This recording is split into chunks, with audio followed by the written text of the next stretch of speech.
Hi, welcome back to Magical Moments in Early Childhood. My name is Kristen. This is our second video in a series of videos where I will talk about just the magic and the playful moments that happen within an early childhood classroom and why those moments are so important.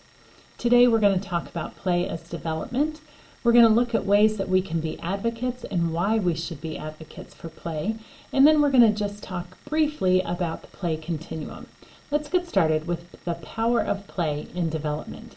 I love the Fred Rogers quote where he says, "Play is the work of a child." How many times do we think about that in our classrooms?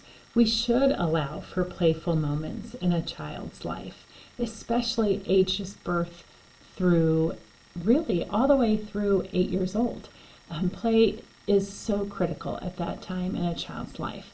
So play doubles as part of development for a child, but it also is the source of energy for children and for their development.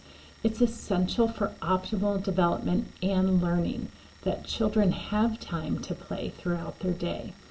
Play-centered curriculum, though, it's not kind of laissez-faire and just laid back. As a matter of fact, we need teachers who are up and in the space of the child, who are playing with children, setting up purposeful moments for play. Our teachers must be highly competent.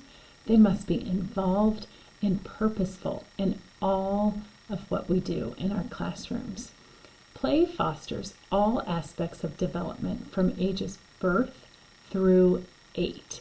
Including emotional, social, intellectual, linguistic, and physical. It's our responsibility as early childhood educators to set up classrooms that are filled with moments of magic and play for every child.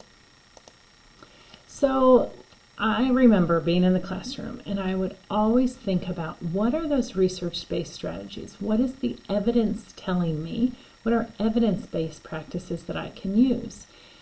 In early childhood, it is play. Why would we want to fail our youngest learners?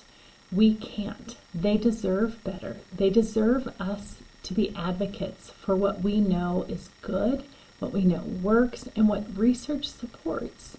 As researchers, educators, and advocates for early childhood education, now is the time to put play-centered learning into the center of our work.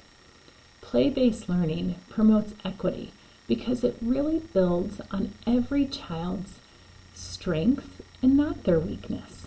It allows for multiple points of entry into the classroom environment for every child. Children can come into a play-based center and they can see parts of their day where they feel so comfortable getting right into that playful moment. And then there's going to be other times that they have to take a look around them and see what other kids are doing.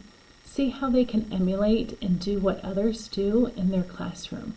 It's those learning moments that become so powerful for children. So there are 3 different types of play that fall on the play continuum. We're going to talk about each of those in more detail next week, but I wanted to just leave you with the 3 different types. We are going to discuss spontaneous play, guided play, and teacher-directed play. And soon we're going to talk about what everyone else is talking about, the science of reading, and how a play-based early childhood center sets the stage for successful readers. Come along this magical journey with me. I hope you enjoy it and learn right along with me.